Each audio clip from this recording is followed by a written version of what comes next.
Depois dos primeiros vislumbres do estado atemporal de consciência, passamos a viver em um vai e vem entre a dimensão do tempo e a presença. Primeiro você começa a perceber que a sua atenção raramente está no agora. Entretanto, saber que você não está presente já é um grande sucesso. O simples saber já é presença, mesmo que no início dure só alguns segundos no tempo do relógio antes de desaparecer outra vez. Depois, com uma frequência cada vez maior, você escolhe dirigir o foco da consciência para o momento presente. Você se torna capaz de ficar presente por períodos mais longos. Portanto, antes que sejamos capazes de nos estabelecer com firmeza no estado de presença, oscilamos periodicamente de um lado para o outro, entre a consciência e a inconsciência, entre o estado de presença e o estado de identificação com a mente. Perdemos o agora várias vezes, mas retornamos a eles. Por fim, a presença se torna o estado predominante. A maioria das pessoas nunca vivencia a presença. Ela acontece apenas de um modo breve e acidental, em raras ocasiões, sem ser reconhecida pelo que é.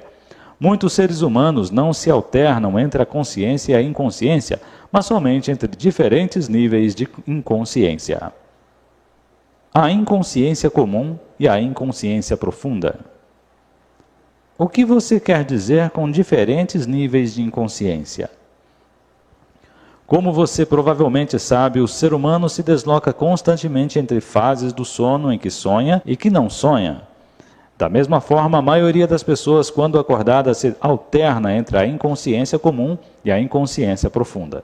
Chamo de inconsciência comum essa identificação com os nossos processos de pensamentos e emoções, nossas reações, desejos e aversões. É o estado normal da maioria das pessoas. Nesse estado somos governados pela mente e não temos consciência do ser. Não se trata de um estado de sofrimento agudo ou de infelicidade, mas de um nível baixo e contínuo de desconforto, descontentamento, enfado ou nervosismo, como uma espécie de estática ao fundo. Talvez você não perceba muito bem essa situação porque ela já faz parte de nossa vida normal, da mesma forma que você não percebe um barulho contínuo ao fundo, como o zumbido do ar-condicionado, até que ele pare. Quando isso acontece de repente, ocorre uma sensação de alívio. Muitas pessoas usam a bebida, as drogas, o sexo, a comida, o trabalho, a televisão ou até mesmo o ato de fazer compras como um anestésico, em uma tentativa inconsciente para acabar com esse desconforto básico. Quando isso acontece, uma atividade que poderia ser muito agradável, se feita com moderação, passa a ter um componente de compulsão ou dependência, e tudo que se obtém sob essa influência traz uma sensação de alívio, por um período extremamente curto. A sensação de desconforto da inconsciência comum se transforma no sofrimento da inconsciência profunda, ou seja, um estado de sofrimento ou infelicidade mais agudo e mais perceptível quando as coisas vão mal, quando o ego é ameaçado ou quando existe um desafio maior, tal como a perda real ou imaginária em nossa situação de vida, ou um conflito numa relação. A inconsciência profunda é uma versão ampliada da inconsciência comum, da qual difere na intensidade, mas não na espécie. Na inconsciência comum, uma resistência habitual ou uma negação daquilo que é cria um desconforto que a maioria das pessoas aceita como algo normal. Quando essa resistência se intensifica através de algum desafio ou ameaça ao ego, faz aflorar uma negatividade intensa que se manifesta sob a forma de raiva, medo profundo, agressão, depressão e etc. A inconsciência profunda significa com frequência que o sofrimento começou e que você passou a se identificar com ele. A violência física não aconteceria sem o estado de inconsciência profunda. Ela pode explodir com facilidade quando as pessoas geram um campo coletivo de energia negativa. O melhor indicador do nível de consciência é a maneira como você lida com os desafios da vida. É através desses desafios que uma pessoa já inconsciente tende a se tornar mais profundamente inconsciente e uma pessoa consciente a se tornar mais intensamente consciente. Podemos nos valer de um desafio para nos acordar ou para permitir que ele nos empurre para um sono ainda mais profundo. O sonho, no nível da inconsciência comum, se transforma então em pesadelo.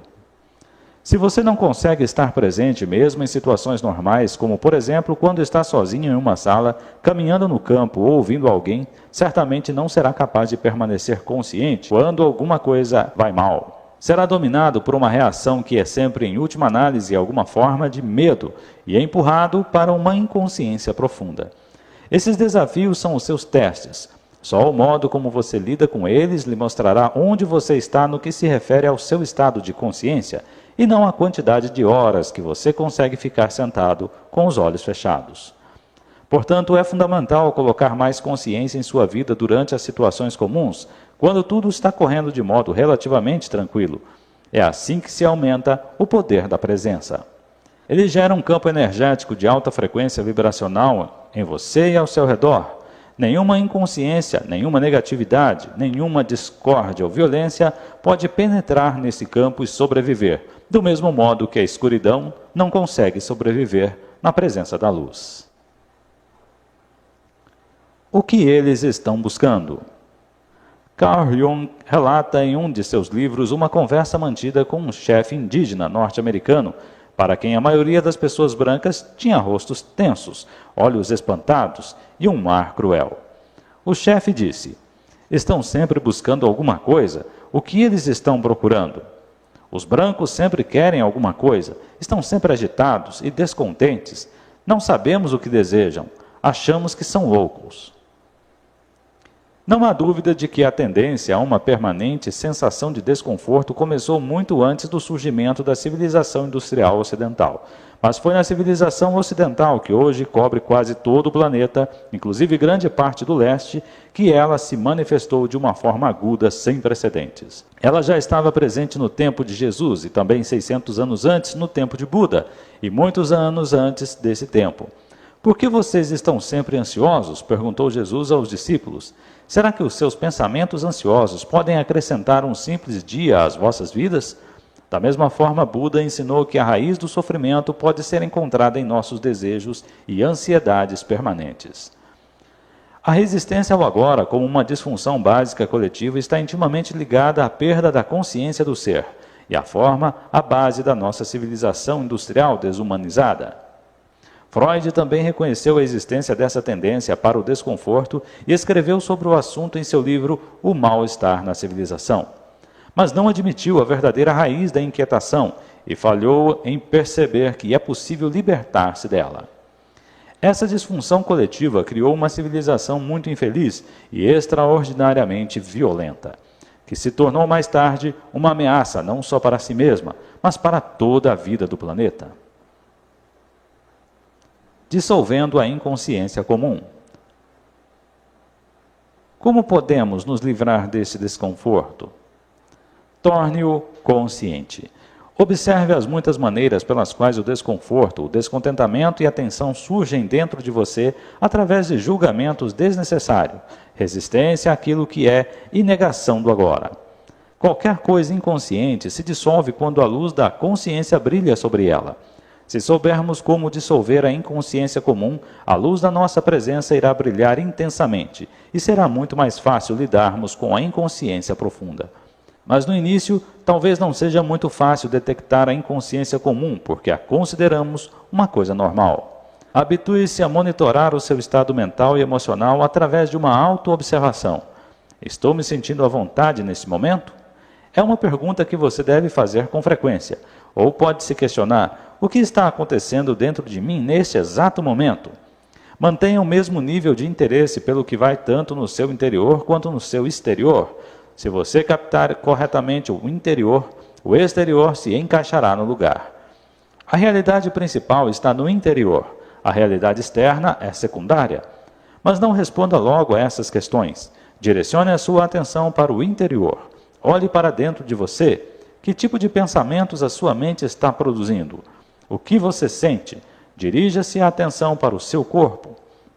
Existe alguma tensão? Quando você perceber um certo desconforto, um ruído estático ou fundo, verifique que caminhos você está usando para evitar, resistir ou negar a vida, o agora. Existem muitos caminhos pelos quais resistimos inconscientemente ao momento presente. Vou dar alguns exemplos. Com a prática, o seu poder de autoobservação, de monitorar o seu estado interior, se tornará mais aguçado. Libertando-se da infelicidade. Você não está satisfeito com as atividades que desempenha? Talvez não goste de seu trabalho ou tenha se aborrecido por ter concordado em fazer alguma coisa, embora parte de você não goste e ofereça resistência.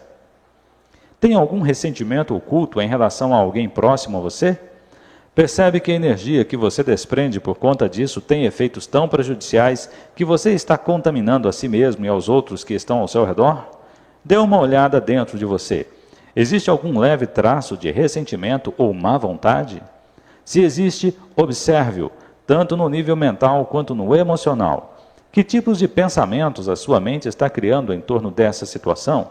Depois observe a sua emoção, que é a reação do corpo a esses pensamentos. Sinta a emoção. Ela lhe parece agradável ou não? É uma energia que você escolheria para ter dentro de você? Você tem escolha? Talvez a atividade seja tediosa, ou alguém próximo a você seja desonesto, irritante ou inconsciente, mas tudo isso é irrelevante. Não faz a menor diferença se os seus pensamentos e emoções a respeito da situação têm ou não uma justificativa. O fato é que você está resistindo ao que é. Está transformando o momento atual num inimigo, está criando infelicidade, um conflito entre o interior e o exterior. A sua infelicidade está poluindo não só o seu próprio ser interior ou daqueles à sua volta, como também a psique coletiva humana, da qual você é uma parte inseparável. A poluição do planeta é apenas um reflexo externo de uma poluição interior psíquica gerada por milhões de indivíduos inconscientes, sem a menor responsabilidade pelos espaços que trazem dentro de si. Você pode parar de executar a tarefa que está lhe causando insatisfação, falar com a pessoa envolvida e expressar todos os seus sentimentos, ou livrar-se da negatividade que a sua mente criou em volta da situação e que não serve a nenhum propósito, exceto o de fortalecer um falso sentido do eu interior. É importante reconhecer essa inutilidade. A negatividade nunca é o melhor caminho para lidar com qualquer situação. Na verdade, na maior parte dos casos ela nos paralisa, bloqueando qualquer mudança verdadeira. Qualquer coisa feita com uma energia negativa será contaminada por ela e dará origem a mais sofrimento. Além disso, qualquer estado interior negativo é contagioso, pois a infelicidade se espalha mais rapidamente do que uma doença física. Pela lei da ressonância, ela detona e alimenta a negatividade latente nos outros, a menos que sejam imunes, quer dizer, altamente conscientes. Você está poluindo o mundo ou limpando a sujeira? Você é responsável pelo seu espaço interior da mesma forma que é responsável pelo planeta. Assim no interior, assim no exterior. Se os seres humanos limparem a poluição interior, deixarão então de criar a poluição externa. Mas como podemos nos livrar da negatividade? Descartando-a. Como nos livramos de um pedaço de carvão em brasa que está em nossas mãos? Como nos livramos de uma bagagem pesada e inútil que estamos carregando? Reconhecendo que não desejamos mais sofrer, nem carregar peso, e deixando-a de lado. A inconsciência profunda, como o sofrimento físico ou outro sofrimento profundo, como por exemplo a perda de uma pessoa amada, quase sempre necessita ser transformada através da aceitação combinada com a luz da presença, ou seja, através de uma atenção consciente. Por outro lado, muitos padrões da inconsciência comum podem ser simplesmente descartados ao percebermos que não os queremos mais, ou que não precisamos mais deles, que temos uma escolha e que não somos só um feixe de reflexos condicionados. Tudo isso indica que somos capazes de acessar o poder do agora. Sem ele, não temos escolha. Ao chamar algumas emoções de negativas, será que você não está criando uma polaridade mental de bom e mal, como mencionou anteriormente? Não. A polaridade foi criada num estágio anterior, quando sua mente julgou o momento presente como mal. Foi esse julgamento que criou a emoção negativa. Mas ao chamar algumas emoções de negativas, você não está querendo dizer que elas não deveriam estar ali? Que não está certo de ter essas emoções? Entendo que deveríamos nos permitir ter qualquer tipo de sentimento, sem julgar se ele é bom ou mau. Não há nada de errado em estar com raiva, de mau humor, ou seja lá o que for. Do contrário, nos sentiremos reprimidos em conflito interior ou rejeitados. As coisas estão bem do jeito que são. Sem dúvida, Quando um padrão mental, uma emoção ou uma reação forem observados, aceite-os. Você não está consciente o bastante para ter uma escolha em relação a esse assunto. Não se trata de um julgamento, apenas de um fato. Se você tivesse uma escolha ou percebesse que de fato tem uma escolha, escolheria o sofrimento ou a alegria, o conforto ou o desconforto, a paz ou o conflito. Escolheria um pensamento ou um sentimento que separasse você do seu estado natural de bem-estar, da alegria ou da vida interior. Chamo de negativo qualquer sentimento dessa natureza, o que significa simplesmente mal. Não no sentido de você não deveria ter feito isso, mas simplesmente mal, no sentido concreto, como sentir dor de estômago. Como é possível que os seres humanos tenham assassinado mais de 100 milhões de seus semelhantes apenas no século XX? Pessoas infligindo um sofrimento de tal magnitude umas às outras está além de qualquer coisa que você possa imaginar. E isso sem considerar a violência física, mental e emocional, a tortura, o sofrimento e a crueldade que os humanos continuam a infligir uns aos outros, bem como a outros seres vivos. Será que agem assim em seu estado natural, em contato com a alegria da vida dentro deles? É claro que não. Somente aqueles que vivem num estado profundamente negativo, que se sentem de fato muito mal, poderiam ver tal realidade como um reflexo do modo como se sentem. No momento, essas pessoas estão empenhadas em destruir a natureza e o planeta que nos sustenta. Isso é inacreditável, mas é verdadeiro. O homem é uma espécie perigosamente insana e doente. Isso não é um julgamento, é um fato. É também um fato que a sanidade está lá, por baixo da loucura. A cura e a redenção estão disponíveis neste exato momento. É verdade que quando aceita seu ressentimento, o mau humor, a raiva, etc., você não sente mais necessidade de manifestá-los de maneira cega e tem menos chance de projetá-los sobre os outros. Mas eu me pergunto se você está se iludindo. Quando uma pessoa vem praticando a aceitação por um tempo, como é o seu caso, chega a um ponto em que precisa passar para o estágio seguinte, onde essas emoções negativas não são mais criadas.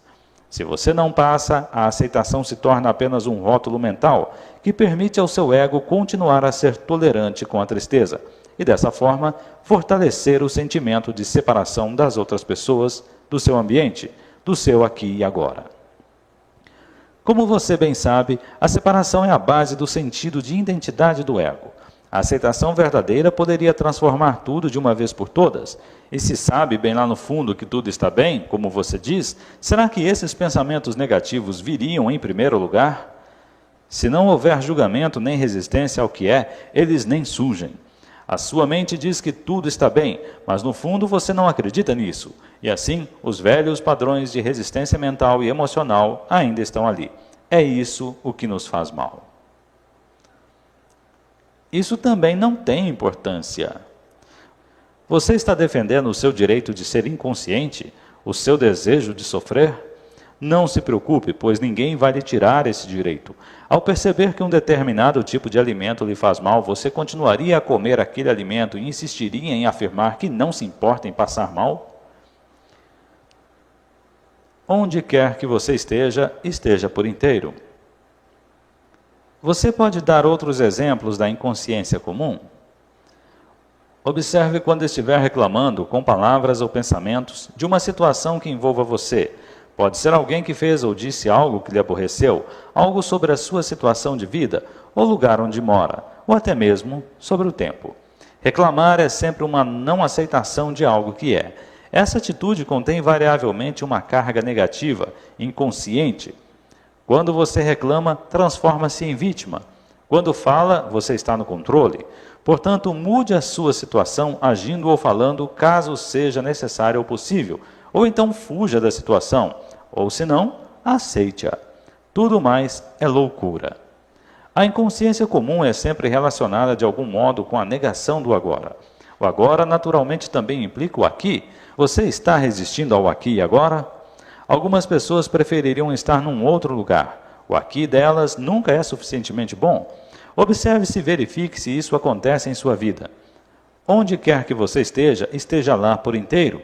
Se você acha insuportável o seu aqui e agora, e isso o faz infeliz, há 3 opções.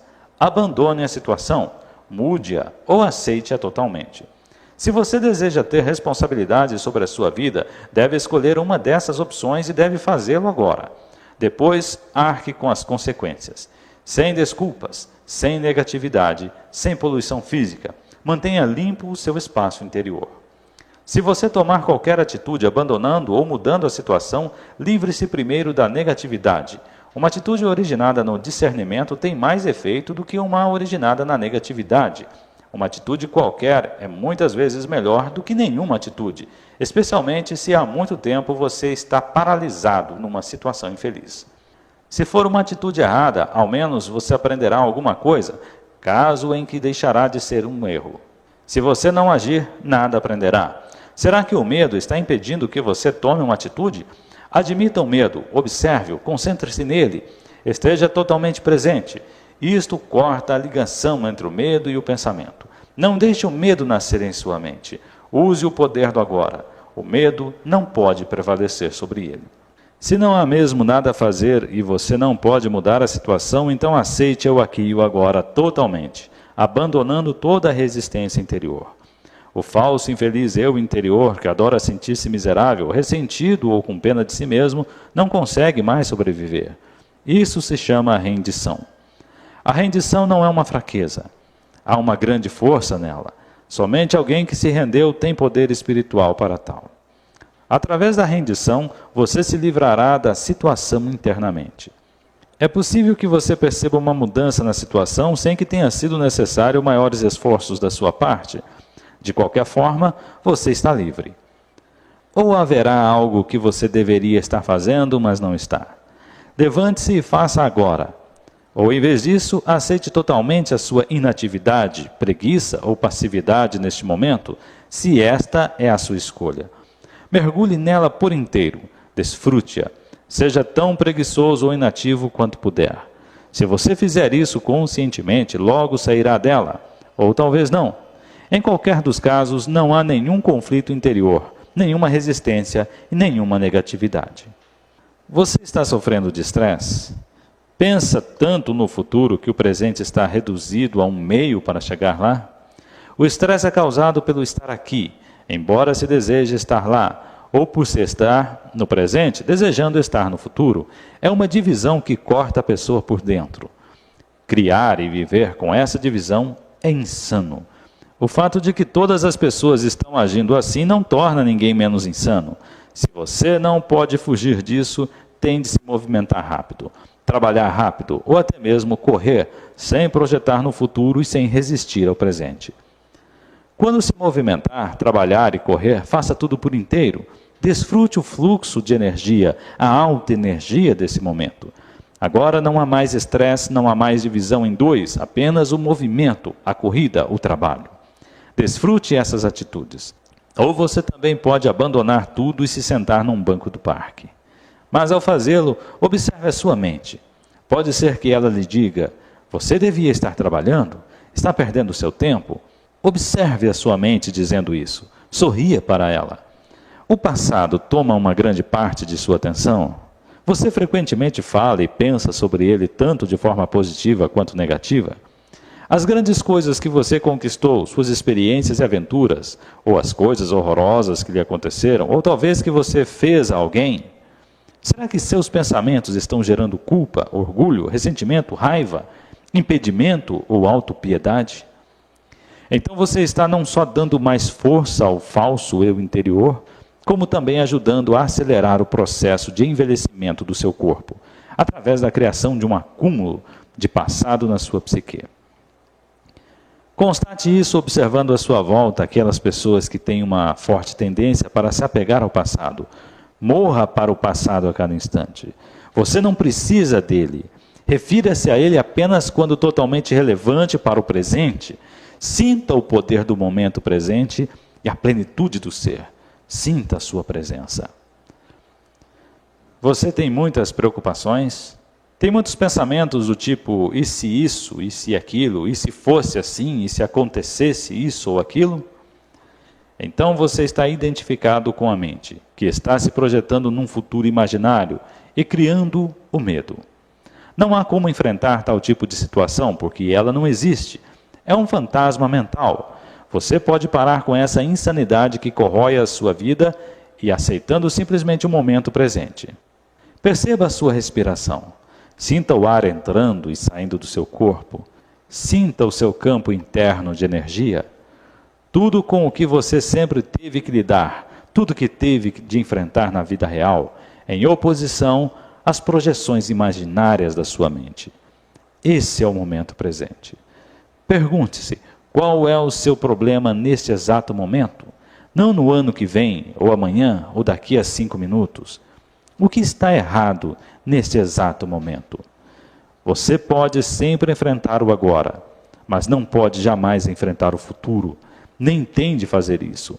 A resposta, a força, a atitude certa estarão à sua disposição quando você precisar, nem antes nem depois. Algum dia eu vou fazer isso. Seu objetivo está tomando de tal modo a sua atenção que o momento presente é apenas um meio para atingir um fim? Está consumindo a alegria das coisas que você faz? Você está esperando para começar a viver? Se você desenvolver esse tipo de padrão mental, não importa o que você adquire ou alcance, o presente nunca será bom o bastante para você. O futuro sempre parecerá melhor, uma receita perfeita para uma insatisfação permanente. Você está sempre esperando alguma coisa? Quanto tempo da sua vida você passou esperando? Chamo espera de pequena escala a espera na fila do correio, num engarrafamento de automóveis, no aeroporto, por alguém que vai chegar, um trabalho que precisa ser terminado, etc. Chamo de espera em grande escala a espera pelas próximas férias, por um emprego melhor, pelos filhos crescidos, por uma relação verdadeiramente significativa, pelo sucesso, por ficar rico, por ser importante, por se tornar iluminado. Não é raro que as pessoas passam a vida toda esperando para começar a viver. Esperar é um estado mental. Significa basicamente desejar o futuro e não querer o presente. Você não quer o que conseguiu e deseja aquilo que não conseguiu. Em qualquer dos dois tipos de espera, você inconscientemente cria um conflito interior entre o seu aqui e agora, onde você não quer estar, e o futuro projetado onde você quer estar. Essa situação reduz grandemente a qualidade da sua vida ao fazer você perder o presente. Não há nada de errado em nos empenharmos para melhorar a nossa situação de vida. Podemos melhorar a situação da nossa vida, mas não podemos melhorar a nossa vida. A vida é básica, a vida é o ser interior mais profundo, é um todo completo, perfeito. A nossa situação de vida se constitui das nossas circunstâncias e experiências. Não há nada de errado em estabelecermos metas e nos empenharmos para conseguir bens. O erro resiste em usar isso como um substituto para o sentimento da vida, para o ser. O único ponto de acesso a isso é o agora. Agimos assim como um arquiteto que não dá atenção às funções de uma construção, mas que gasta um bom tempo projetando os acabamentos. Por exemplo, muitos de nós estamos à espera da prosperidade. Ela pode não acontecer no futuro. Quando respeitamos, admitimos e aceitamos completamente a realidade do presente, onde estamos, quem somos e o que estamos fazendo agora, quando aceitamos o que temos, isso significa que estamos agradecidos pelo que conseguimos, pelo que é, pelo ser. A gratidão pelo momento presente e pela plenitude da vida atual é a verdadeira prosperidade. Não está no futuro. Então, no tempo certo, essa prosperidade se manifesta para nós de várias maneiras. Se você não encontra satisfação nas coisas que possui, se tem um sentimento de frustração ou de aborrecimento por não ter tudo o que quer no presente, isso pode levá-lo a querer enriquecer. Mas mesmo que consiga milhões, continuará a ter a sensação que falta alguma coisa em sua vida. Talvez o dinheiro lhe compre muitas experiências excitantes, embora passageiras, deixando sempre uma sensação de vazio e estimulando uma necessidade de gratificação física ou psicológica ainda maior. Você não vai se conformar em simplesmente ser, e assim sentir a plenitude da vida agora, a verdadeira prosperidade. Portanto, desista da espera como um estado da mente. Quando você se vir escorregando para a espera, pule fora. Venha para o momento presente, apenas seja e aprecie o ser. Quando estamos presentes, nunca precisamos esperar por nada. Portanto, da próxima vez que alguém disser, desculpe por ter feito você esperar, sua resposta poderá ser, está tudo bem, não estava esperando. Estava aqui contente comigo, com o meu eu interior. Essas são apenas algumas das estratégias comuns da mente para negar o momento presente, já incorporadas à inconsciência comum. São fáceis de passar despercebidas, porque já estão entranhadas em nosso modo de vida, como o ruído de um fundo do nosso eterno descontentamento.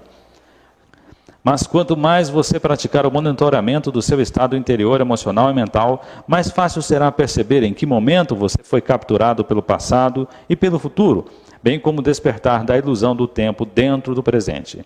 Mas tenha cuidado, porque o eu interior falso e infeliz baseado na identificação com a mente vive no tempo. Ele sabe que o presente significa sua própria morte e sente-se ameaçado. Fará tudo para afastar você do agora. Tentará manter você preso ao tempo. O propósito interno da nossa jornada de vida. Posso perceber a verdade do que você está dizendo, mas ainda acho que devíamos ter um propósito em nossa jornada. Do contrário, ficamos sem rumo. Propósito significa futuro, não significa? Como conciliar isso com viver no presente? Ao partir numa jornada, é claro que ajuda muito sabermos para onde vamos, ou ao menos a direção geral que estamos tomando. Entretanto, não podemos esquecer que a única coisa real sobre a nossa jornada é o passo que estamos dando nesse exato momento. Isso é tudo o que existe. Nossa jornada de vida tem um propósito externo e um interno. O propósito externo é o de alcançarmos o objetivo ou destino, realizarmos o que estabelecemos cumprir, adquirirmos uma coisa ou outra, o que, é claro, envolve o futuro. Mas se o destino ou os passos que vamos dar no futuro tomam tanta nossa atenção que se tornam mais importantes do que o passo que estamos dando agora, isso significa que perdemos completamente o propósito interno da vida, que não tem nada a ver com onde estamos indo ou com o que estamos fazendo, mas tudo a ver com o de que modo estamos fazendo. Esse propósito interno não está relacionado com o futuro, e sim com a qualidade da nossa consciência no momento presente. O propósito externo pertence à dimensão horizontal de tempo e espaço, enquanto o interno diz respeito ao aprofundamento do ser na dimensão vertical, do eterno agora. Nossa jornada externa pode conter 1 milhão de passos, mas a jornada interna só tem um, que é o passo que estamos dando neste exato momento. Quando tomamos mais consciência desse passo, percebemos que ele já contém dentro de si todos os outros passos, assim como o nosso destino. Esse único passo se vê transformado em uma expressão de perfeição, um ato de grande beleza e qualidade. Ele terá nos levado para dentro do ser, e a luz do ser brilhará através dele. Este é tanto o propósito quanto a realização da nossa jornada interior, a jornada para dentro de nós mesmos. Faz diferença se alcançarmos nosso propósito externo, se somos bem-sucedidos ou se fracassamos? Faz diferença se você não tiver alcançado o seu propósito interno. Depois disso, o propósito externo é só um jogo que você pode apreciar e querer continuar jogando. Pode acontecer também de você falhar em seu propósito externo e, ao mesmo tempo, ter pleno sucesso em seu propósito interno. Ou, de outra forma, até mais comum, pode obter riqueza externa e pobreza interna, ou ganhar o mundo e perder a alma, nas palavras de Jesus. Claro que no fim cada propósito externo está condenado a fracassar mais cedo ou mais tarde, simplesmente porque está sujeito à lei da não permanência de todas as coisas. Depois de ter constatado as limitações do seu propósito externo, você desiste da expectativa irreal de que ele deveria fazer a sua felicidade e torna-o subserviente ao seu propósito interno. O passado não consegue sobreviver diante da presença. Você disse que pensar ou falar no passado é um dos caminhos pelos quais evitamos o presente. Mas além do passado do qual nos lembramos e com que talvez nos identifiquemos, não existe um outro nível de passado mais enraizado dentro de nós? Me refiro ao passado inconsciente que condiciona nossas vidas, em especial as experiências dos primeiros anos da infância, até mesmo as experiências de vidas passadas. Existem também os condicionamentos culturais tão relacionados ao lugar e ao período histórico em que vivemos. Todas essas coisas determinam o modo como vemos o mundo, o que pensamos, que tipo de relacionamentos mantemos, como vivemos. Como poderíamos nos livrar disso tudo? Quanto tempo isso levaria? E se conseguíssemos, o que restaria? O que resta quando terminam as ilusões? Não há necessidade de investigar o nosso passado inconsciente, exceto à medida que ele for se manifestando no presente, na forma de um pensamento, de uma emoção, de um desejo, de uma reação ou de algo externo que nos aconteça. Uma eventual curiosidade quanto ao passado inconsciente poderá ser satisfeita através dos desafios do presente. Quanto mais penetramos no passado, mais ele se torna um buraco sem fundo. Haverá sempre alguma coisa a mais. Você pode pensar que precisa de mais tempo para entender o passado, ou se livrar dele, ou, em outras palavras, que o futuro irá finalmente livrá-lo do passado. Isso é pura ilusão. Só o presente pode nos livrar do passado. Uma quantidade maior de tempo não consegue nos livrar do tempo. Acesse o poder do agora. Essa é a chave. Mas o que é o poder do agora? Nada mais do que o poder da sua presença, da sua consciência, libertada das formas de pensamento. Portanto, lide com o passado no nível do presente. Quanto mais atenção você der ao seu passado, mais energia estará dando a ele e mais probabilidade terá de construir um eu interior baseado nele. Não confunda as coisas. Atenção é essencial, mas não em relação ao passado como passado. Dê atenção ao presente, dê atenção ao seu comportamento, às suas reações, seu humor, seus pensamentos, suas emoções, medos e desejos, da forma como eles acontecem no presente. Ali está o seu passado. Se você consegue estar presente o bastante para observar todas essas coisas, não de modo crítico ou analítico, mas sem julgamentos, isso significa que você está lidando com o passado e dissolvendo-o através do poder da sua presença. Não é procurando no passado que você vai se encontrar. Você vai se encontrar estando no presente. O passado não pode ser útil para nos ajudar a compreender por que fazemos certas coisas, reagimos de determinadas maneiras ou por que inconscientemente criamos nossos dramas particulares. Quando ficamos mais conscientes do presente, podemos ter um insight sobre o porquê de determinados condicionamentos. Podemos perceber, por exemplo, se seguimos algum padrão dos nossos relacionamentos e podemos ver mais claramente coisas que aconteceram no passado.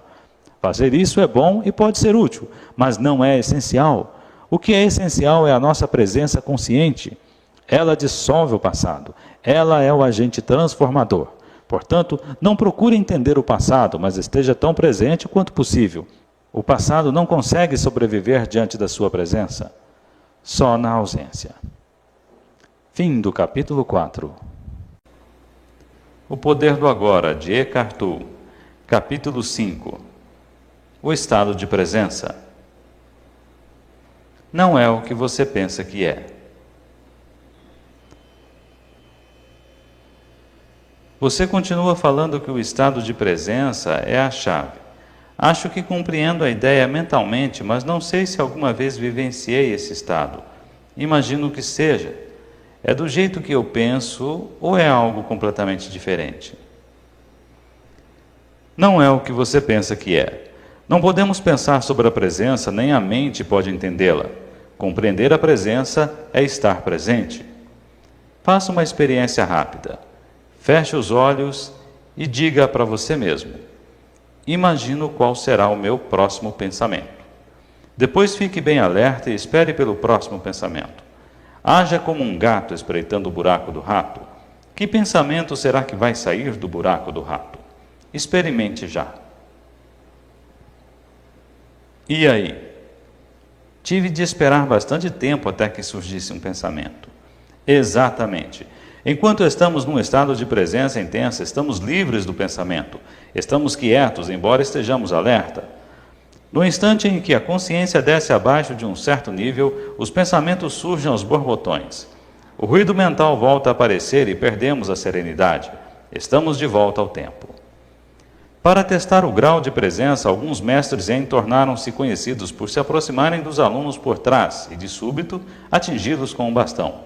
Que susto!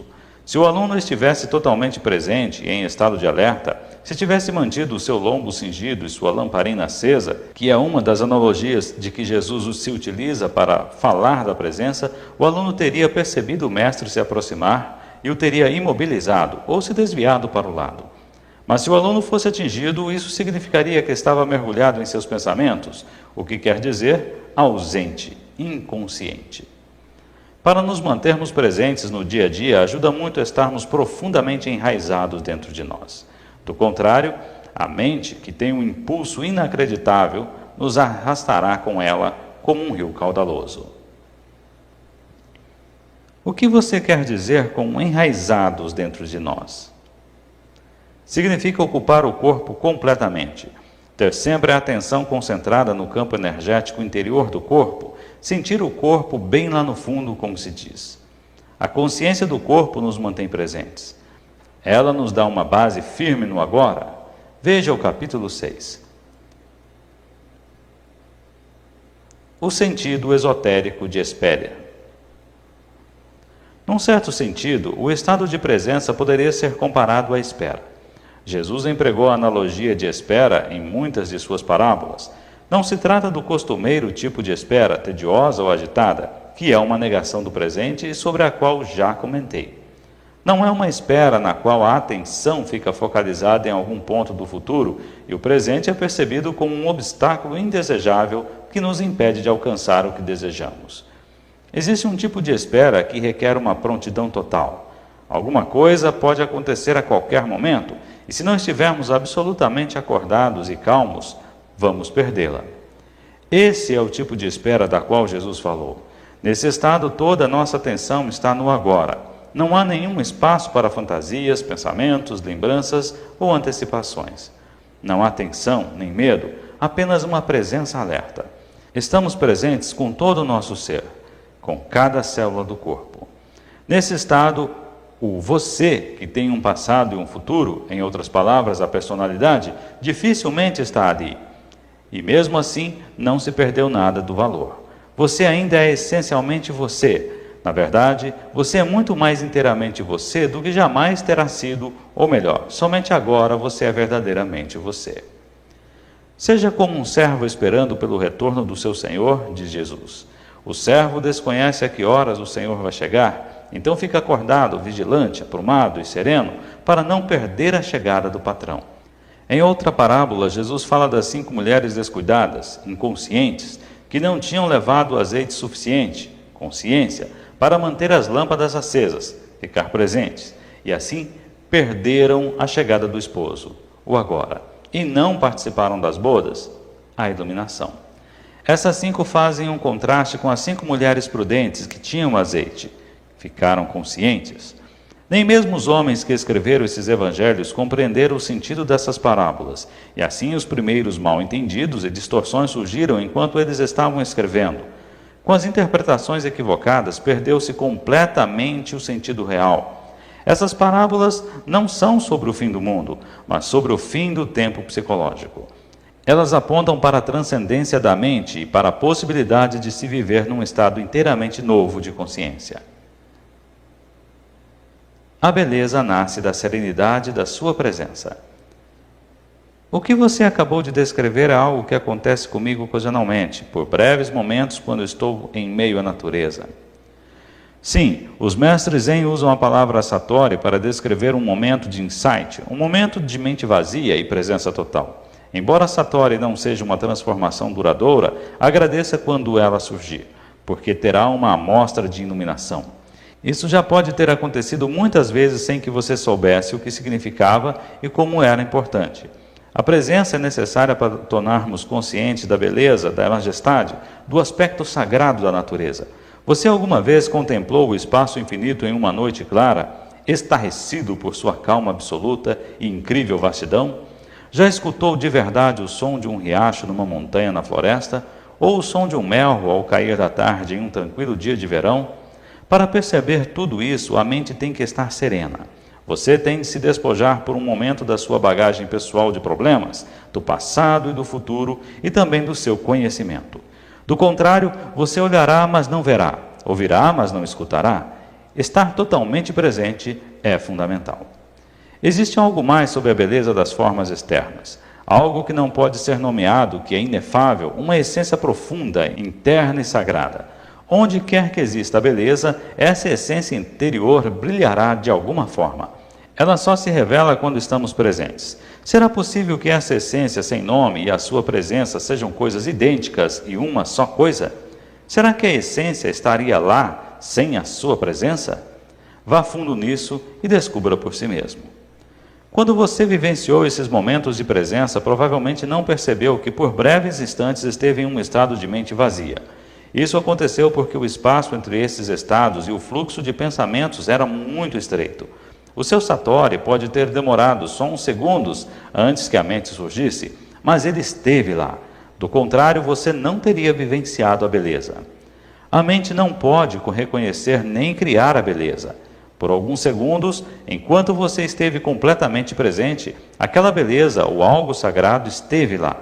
O pequeno espaço, sua falta de vigilância e a falha no estado de alerta impediram que você visse a diferença fundamental entre a percepção, a consciência da beleza sem pensamento e a nomeação e a interpretação disso como um pensamento.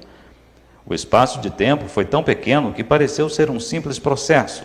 No entanto, a verdade é que no momento em que o pensamento surgiu, tudo o que lhe restou foi uma lembrança dele. Quanto maior for o espaço entre a percepção e o pensamento, mais profundos seremos como seres humanos, ou seja, mais conscientes estaremos. Muitas pessoas estão tão aprisionadas em suas mentes que a beleza da natureza não existe para elas. Podem dizer que flor linda, mas é apenas um rótulo mental mecânico. Como elas não estão serenas, não estão presentes, não veem a flor de fato, não sentem a sua essência, do mesmo modo que não conhecem a si mesmas, não sentem a sua própria essência interior sagrada. Como vivemos em uma cultura dominada pela mente, a maior parte da arte moderna, da arquitetura, da música e da literatura é desprovida de beleza, de essência interior, com raras exceções. A razão é que as pessoas que criam essas obras não conseguem livrá-las de suas mentes, nem mesmo por um momento. Portanto, nunca estão em contato com aquele lugar interior onde se originaram a verdadeira criatividade e a beleza. A mente pode criar monstruosidades, e não só nas galerias de arte. Olhe para as nossas paisagens urbanas, terrenos baldios em zonas industriais. Nenhuma civilização jamais produziu tanta feiura. Vivenciando a consciência pura. Presença é o mesmo que ser? Quando tomamos consciência do ser, o que de fato acontece é que o ser se torna consciente de si mesmo. Quando o ser toma consciência de si mesmo, isso é presença. Como o ser, a consciência e a vida são sinônimos. Podemos dizer que a presença significa a consciência se tornando consciente de si mesma, ou a vida tomando consciência de si mesma. Mas não se apegue às palavras e não se esforce para entendê-las. Não há nada que você precise entender antes de conseguir se tornar presente. Compreendo o que você acabou de dizer, mas isso parece implicar que o ser, a realidade transcendental definitiva, ainda não está completo e que está passando por um processo de desenvolvimento. Será que Deus precisa de tempo para um crescimento pessoal? Sim, mas somente se visto da perspectiva limitada do universo manifesto. Na Bíblia, Deus declara: Eu sou o Alfa e o Ômega, eu sou aquele que está vivo.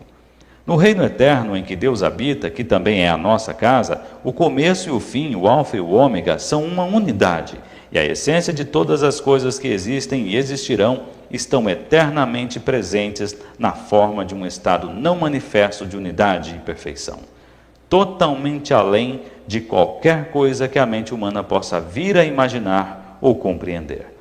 Entretanto, em nosso mundo de formas aparentemente separadas, a perfeição eterna é um conceito muito difícil de imaginarmos. Aqui, até mesmo a consciência, que é a luz emanando da fonte eterna, parece estar sujeita a um processo de desenvolvimento, mas isso se deve à nossa percepção limitada. Não é isso que acontece em termos absolutos. Ainda assim, vou continuar a falar por um momento a respeito da evolução da consciência em nosso mundo. Todas as coisas que existem têm um ser, têm uma essência divina, têm algum grau de consciência. Até mesmo uma pedra tem uma consciência rudimentar. Do contrário, não existiria e seus átomos e moléculas se dissipariam. Tudo está vivo. O sol, a terra, as plantas, os animais, as pessoas, Todos são expressões da consciência em níveis variáveis, a consciência se manifestando como forma. O universo desponta quando a consciência toma um corpo e uma forma, formas abstratas e formas materiais.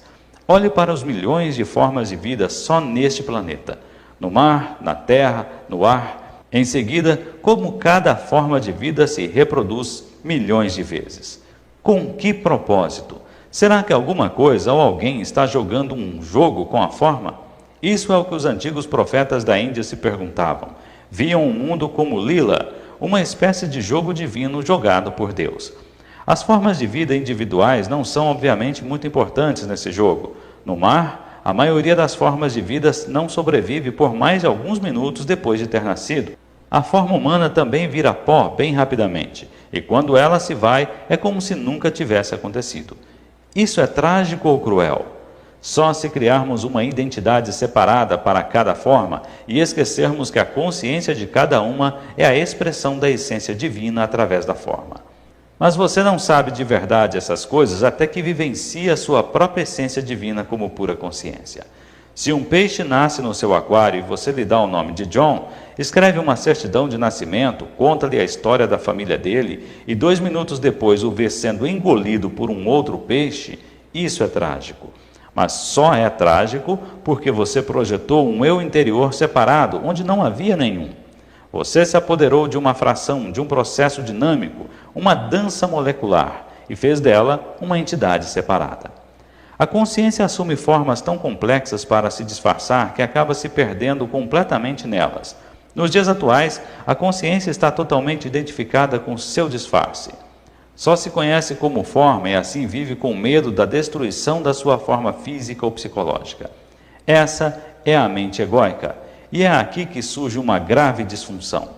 Agora parece que alguma coisa deu errado em algum ponto ao longo da linha da evolução, mas mesmo isso é parte da lila, o jogo divino. Por fim, a pressão do sofrimento criado por essa aparente disfunção obriga a consciência a se desidentificar da forma e faz despertar do sonho da forma.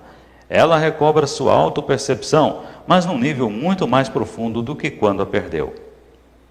Esse processo é explicado por Jesus na parábola do filho pródigo, que deixa a casa paterna, esbanja sua fortuna, vira um mendigo e então é forçado por suas provações a voltar para casa. Ao chegar, seu pai o ama mais do que antes. O estado do filho é o mesmo que anteriormente, ainda que não seja o mesmo. Tem agora uma dimensão adicional de profundidade. A parábola descreve uma trajetória a partir de uma perfeição inconsciente, passa por uma aparente imperfeição e demonismo até chegar a uma perfeição consciente. Você consegue perceber agora a profundidade e a grandeza de se tornar presente como observador de sua mente?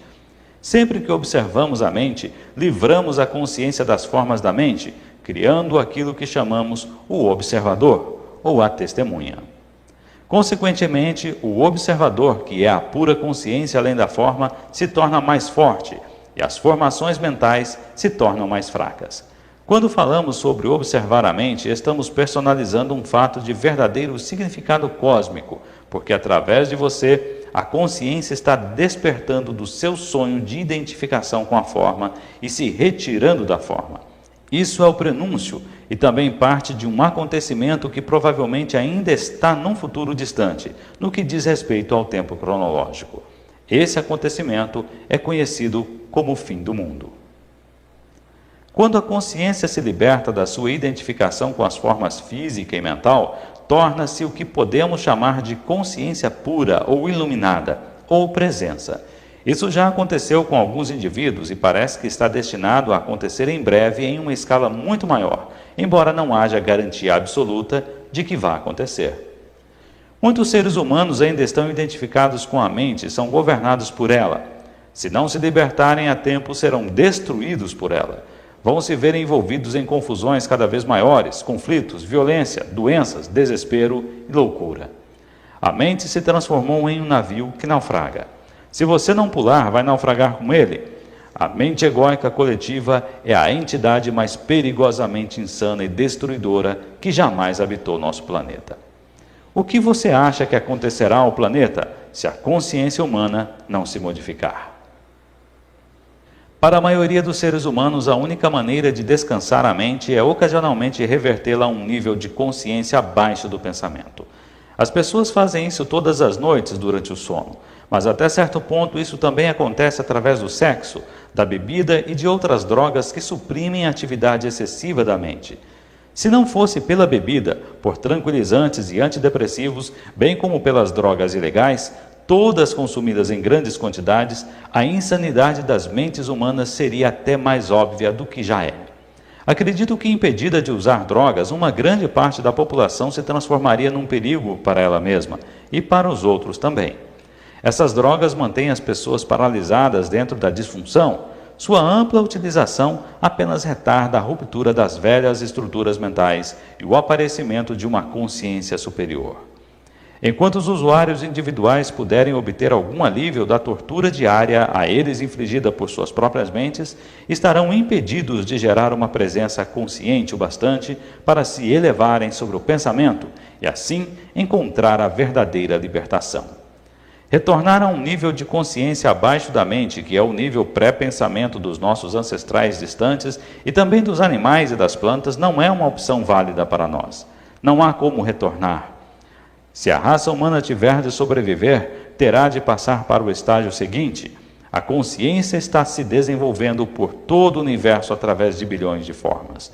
Portanto, se não conseguirmos isso, não terá a menor importância numa escala cósmica. Nunca se perde um avanço na consciência cósmica, ele simplesmente vai se expressar através de uma outra forma, num outro lugar. Mas o simples fato de eu estar falando aqui e de você estar ouvindo é um sinal claro de que uma nova consciência está ganhando espaço neste planeta. Não há nada de especial nisso. Não estou ensinando nada a você. Você está consciente e está prestando atenção. Há um ditado oriental que diz: o mestre e o ensinamento juntos criam o ensino. Em qualquer caso, as palavras em si não são importantes. Elas não são a verdade, só apontam para ela. Falo num momento de presença e, enquanto falo, você pode querer se juntar a mim nesse estado. Embora cada palavra que eu empregue tenha uma história, e, é claro, venha do passado, assim como todas as línguas, as palavras deste momento são condutoras de uma alta frequência de energia, de uma presença bem diferente do significado que elas transmitem como simples palavras. O silêncio é um condutor até mais potente de presença. Portanto, quando você ouvir estas palavras, quando me ouvir dizê-las, perceba o silêncio entre e sob as palavras. Perceba os espaços. Ouvir o silêncio, onde quer que você esteja, é um caminho fácil e direto para tornar-se presente. Mesmo quando há barulho, há sempre um pouco de silêncio sobre o entre os sons. Ouvir o silêncio cria imediatamente uma serenidade dentro de nós. Só a serenidade dentro de nós percebe o silêncio lá fora. E o que é serenidade, se não a presença, a consciência livre das formas de pensamento? Eis aqui a realização exata do que venho falando. Cristo, a realidade da sua divina presença. Não se apegue a uma única palavra. Você pode substituir Cristo por presença, se achar mais significativo. Cristo é a essência de Deus dentro de nós, ou o nosso eu interior, como às vezes é chamado no Oriente. A única diferença entre Cristo e presença é que Cristo remete à nossa existência divina sem se importar se estamos ou não conscientes dela, ao passo que a presença significa a nossa divindade vigilante, ou a essência de Deus. Se admitirmos que não há passado nem futuro em Cristo, poderemos esclarecer muitos mal-entendidos e falsas crenças sobre ele. Dizer que Cristo foi ou será é uma contradição. Jesus foi um homem que viveu há 2000 anos e exerceu a sua divina presença, a sua verdadeira natureza. Suas palavras foram: antes que Abraão existisse, eu sou. Ele não disse: eu já existia antes de Abraão ter nascido. Isso significaria que ele ainda estaria dentro da dimensão do tempo e da identidade da forma. As palavras eu sou utilizadas em uma frase que começa no tempo passado, indicam uma mudança radical, uma descontinuidade na dimensão temporal. É uma afirmação, ao estilo Zen, de grande profundidade. Jesus tentou transmitir diretamente, e não através de divagações, o significado de presença, de autorrealização. Ele foi além da dimensão da consciência governada pelo tempo e penetrou no domínio da eternidade. Foi assim que a dimensão de eternidade surgiu neste mundo. A eternidade não significa tempo sem fim, mas sim tempo nenhum. Assim, o homem Jesus tornou-se o Cristo, um veículo de pura consciência. A segunda vinda do Cristo é uma transformação da consciência humana, uma mudança de tempo para a presença, do pensamento para a consciência pura e não a chegada de algum homem ou de alguma mulher. Se Cristo estivesse para chegar amanhã, revestido de alguma forma externa, o que ele ou ela poderia nos dizer além de eu sou a verdade, eu sou a divina presença, eu sou a vida eterna, estou dentro de você, estou aqui, eu sou o agora. Nunca personalize Cristo. Não dê uma forma de identidade a Cristo. Avatares, mães divinas, mestres iluminados, os pouquíssimos que realmente são, não têm nada de especial como pessoas. Como não tem de sustentar o ego, defendê-lo ou alimentá-lo, são mais simples do que as pessoas comuns. Qualquer pessoa com um ego forte os olharia como insignificantes, ou mais provavelmente, nem os veria. Se você for atraído para um professor iluminado, é porque já existe presença bastante em você para reconhecer a presença no outro. Houve muitas pessoas que não reconheceram Jesus ou Buda, assim como há e sempre haverá pessoas que são levadas a falsos professores. Egos são atraídos por grandes egos. A escuridão não consegue reconhecer a luz. Portanto, não acredite que a luz está fora de você ou que ela só pode vir através de uma forma específica. Se só o seu mestre for a encarnação de Deus, quem é você então? Qualquer espécie de exclusividade é uma identificação com a forma, e a identificação com a forma significa o ego, não importa quão bem disfarçado ele esteja. Utilize a presença do mestre para ver um reflexo da sua própria identidade por trás do nome e da forma, e para se tornar mais intensamente presente.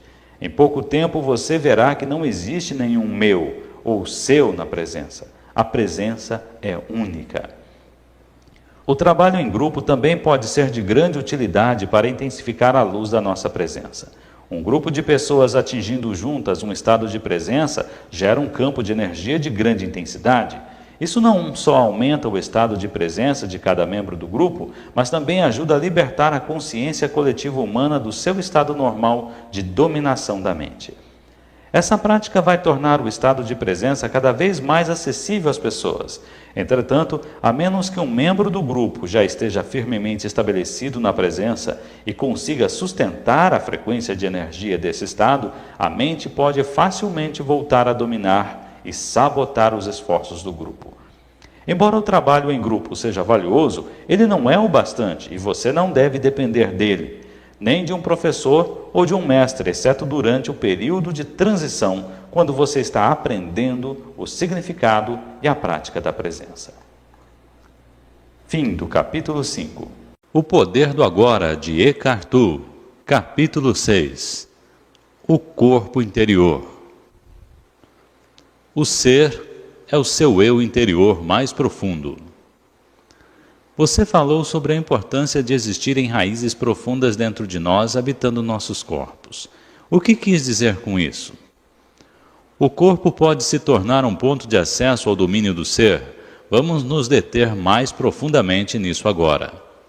Mas ainda não tenho certeza se entendi o que você quis dizer com ser. Água. O que você quer dizer com isso? Não estou entendendo nada. É isso o que um peixe diria se tivesse uma mente humana. Por favor, pare de tentar entender o ser. Você já teve lampejos significativos do ser, mas a mente vai sempre tentar espremê-lo dentro de uma caixa e colocar-lhe um rótulo. Isso nunca dá certo. O ser não pode se tornar um objeto de conhecimento. No ser, o sujeito e o objeto formam uma coisa só. O ser pode ser sentido como o eternamente presente eu sou, que está além do nome e da forma. Sentir e, em consequência, saber que você é e permanecer nesse estado profundamente enraizado é o que se chama iluminação. É a verdade que Jesus diz que nos libertará. Libertará de quê? Libertará da ilusão de que não somos nada mais do que nosso corpo e a nossa mente. É nessa ilusão do eu interior, nas palavras de Buda, que está o erro central. Libertará dos inúmeros disfarces do medo, que é uma consequência inevitável dessa ilusão. O medo que não vai parar de nos torturar enquanto continuarmos extraindo o sentido do eu interior exclusivamente dessa forma efêmera e vulnerável. E libertará também do pecado, esse sofrimento que inconscientemente infligiremos a nós mesmos e aos outros enquanto a ilusão governar aquilo que pensamos, dizemos e fazemos. Não gosto da palavra pecado. Ela pressupõe um julgamento e uma atribuição de culpa. Posso entender isso. Durante muitos séculos foram se acumulando interpretações erradas em torno de palavras como pecado, devido à ignorância, à incompreensão ou a um desejo de controle, embora todas contenham um fundo de verdade. Se você não for capaz de olhar para além de tais interpretações e por isso não reconhecer a realidade para a qual a palavra aponta, então não a use. Não se prenda às palavras. Uma palavra nada mais é do que um meio para atingir um fim. É uma abstração. Tal qual um letreiro em forma de seta em um poste, uma palavra aponta para além dela mesma. A palavra mel não é mel. Você pode estudar e falar a respeito de mel pelo tempo que quiser, mas não vai saber o que é enquanto não prová-lo. Depois de provar, a palavra perde a importância e não ficamos mais presos a ela. De forma semelhante, podemos falar ou pensar sobre Deus sem parar pelo resto da vida. Mas será que isso significa que conhecemos ou que tivemos uma rápida visão da realidade para a qual a palavra aponta? Ela não passa de um apego obsessivo a um letreiro no poste ou um ídolo mental. O contrário também acontece. Se por alguma razão não gostamos da palavra mel, pode ser que jamais o experimentemos. Se você tem uma forte aversão à palavra Deus, o que é uma forma negativa de apego, pode estar negando não só a palavra, como também a realidade para a qual ela aponta. Você estará se privando da possibilidade de vivenciar essa realidade. Tudo isso tem naturalmente uma relação direta com o fato de estarmos identificados com as nossas mentes. Portanto, se uma palavra não significa mais nada para você, jogue-a fora e use outra que signifique. Se você não gosta da palavra pecado, chame-a então de inconsciência ou insanidade. Essa atitude talvez o aproxime mais da verdade, a realidade que está além da palavra, do que um longo uso equivocado da palavra pecado, deixando pouco espaço para a culpa. Essas palavras também não me agradam. Elas pressupõem que existe alguma coisa errada comigo. É como se estivessem me julgando. Claro que existe alguma coisa errada com você e ninguém está julgando nada. Sem querer ofender, porventura, você não pertence à raça humana que matou mais de 100 milhões de membros da própria espécie somente no século XX? Você quer dizer que existe culpa por associação? Não é uma questão de culpa, mas enquanto a mente nos governar, fazemos parte da insanidade coletiva. Talvez você não tenha olhado profundamente para dentro da condição humana, sob o domínio da mente. Abra os olhos e veja o medo, o desespero, a inveja e a violência que penetram em tudo. Atente para a crueldade e o sofrimento abomináveis em uma escala jamais imaginada que os homens infligiram e continuam a infligir a outros homens, assim como a outras formas de vida. Você não precisa condenar, apenas observe. Isso é pecado, isso é insanidade, isso é inconsciência. Acima de tudo, não se esqueça de observar a sua própria mente. Busque nela a raiz da insanidade. Encontre a sua realidade invisível e indestrutível. Você disse que a identificação com a forma física faz parte da ilusão. Então, como é que o corpo pode nos levar à realização do ser? O corpo que podemos ver e tocar não consegue nos conduzir para dentro do ser. Mas esse corpo visível e palpável é só uma casca, ou melhor, uma percepção limitada e distorcida de uma realidade mais profunda. Em nosso estado natural de conexão com o ser, essa realidade mais profunda pode ser sentida a cada momento como o corpo interior invisível, que é a presença viva dentro de nós. Portanto, habitar o corpo é sentir o corpo bem lá no fundo, de modo a sentir a vida dentro dele e assim realizar que somos algo além da forma exterior. Mas isso é só o começo de uma jornada interior que nos levará ainda mais fundo para uma região de grande serenidade e paz, embora também de grande poder e de vida palpitante. No início, talvez você só consiga ter rápidas visões dessa região, mas através delas começará a perceber que você não é apenas um fragmento sem sentido em um universo estranho, levemente suspenso entre o nascimento e a morte, com poucos momentos prazerosos de curta duração, seguidos de dor e, no final, de devastação. Por baixo da forma exterior, estamos em conexão com algo tão grande, tão incomensurável, tão sagrado, que não pode ser concebido nem compreendido através de palavras, embora eu esteja falando sobre ele agora. Estou falando não para dar a você alguma coisa em que acreditar, mas para mostrar de que modo você pode conhecê-lo. Enquanto a sua mente absorver toda a sua atenção, você não conseguirá estar em conexão com o ser. A mente absorve toda a sua consciência e a transforma em matéria mental. Você não consegue parar de pensar. O pensamento compulsivo se tornou uma doença coletiva. Tudo o que você achava que sabia a seu respeito passa a se originar da atividade mental. Sua identidade, como não tem mais raízes no ser, se transforma em uma construção mental vulnerável e indispensável que cria medo, e este passa a ser a emoção oculta predominante. Fica faltando, então, a única coisa que realmente importa em sua vida, que é a percepção do seu eu interior mais profundo, a sua indestrutível e invisível realidade. Para se tornar consciente do ser, você precisa ter de volta a consciência aprisionada pela mente. Essa é uma das tarefas mais essenciais na sua jornada espiritual. Ela vai libertar grandes porções de consciência que antes estavam presas nos pensamentos inúteis e compulsivos.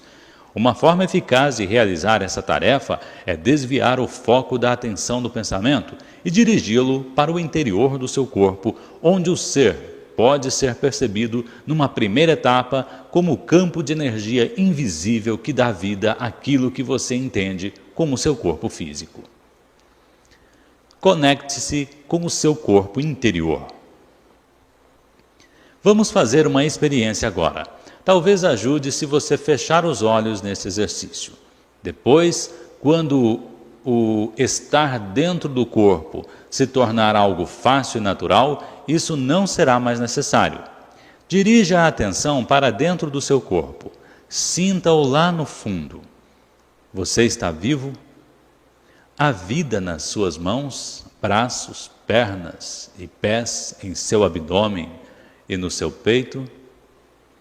Você consegue sentir o campo de energia sutil impregnando todo o seu corpo e fazendo palpitar cada órgão e cada célula? Percebe o que está acontecendo em todas as partes do corpo ao mesmo tempo, como se fosse um só campo de energia? Mantenha o foco, por um momento, na sensação que passa pelo seu corpo interior. Não comece a pensar sobre ela, sinta-a. Quanto mais atenção você der à sensação, mais clara e forte ela ficará. É como se cada célula se tornasse mais viva, e se você tiver uma forte percepção visual, talvez obtenha uma imagem do seu corpo ficando luminoso. Embora uma imagem assim possa ajudá-lo temporariamente, preste mais atenção ao que você está sentindo do que a qualquer imagem que possa surgir. Uma imagem, não importa quão bela ou poderosa seja, já tem uma forma definida e, por isso, deixa menos espaço para penetrar mais profundo. A sensação dentro do nosso corpo interior não tem forma, não tem limites, não tem fim. Sempre podemos penetrar mais fundo. Se você não consegue sentir muito bem esse estágio, preste atenção ao que consegue sentir. Talvez perceba um leve formigamento em suas mãos e em seus pés. Já basta para o momento. Focalize apenas a sensação. O seu corpo está se tornando vivo. Praticaremos isso outras vezes mais adiante. Por favor, abra os olhos agora, mas mantenha alguma atenção no campo de energia interior do corpo, mesmo que esteja olhando a esmo. O corpo interior está na fronteira entre a forma e a essência, que é a sua verdadeira natureza. Nunca perca contato com ele.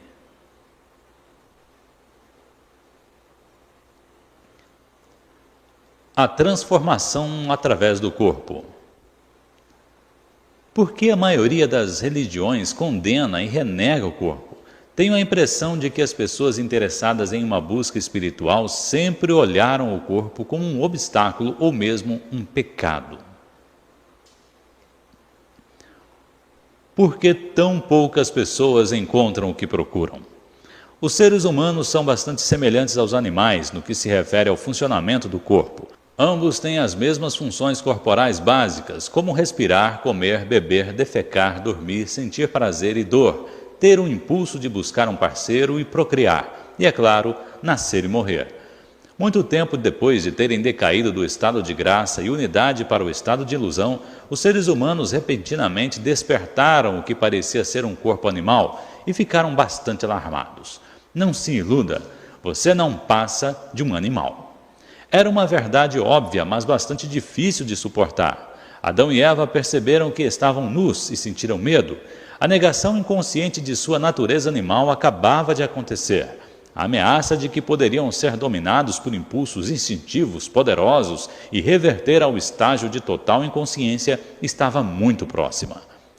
A vergonha e alguns tabus em torno de certas partes e funções do corpo, especificamente quanto à sexualidade, passaram a existir.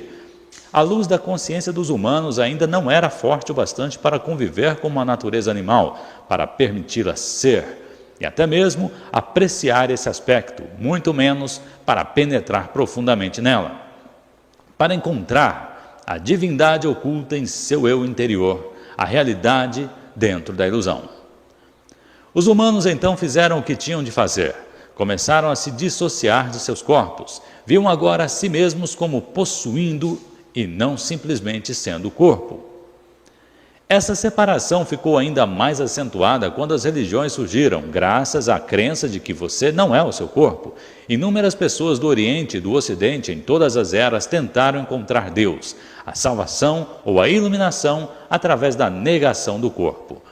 Essa procura passou por uma negação da satisfação dos sentidos, em especial da sexualidade, e por jejuns e outras práticas ascéticas.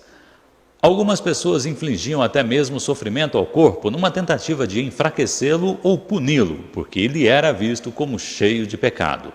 No cristianismo, isso era chamado de mortificação da carne.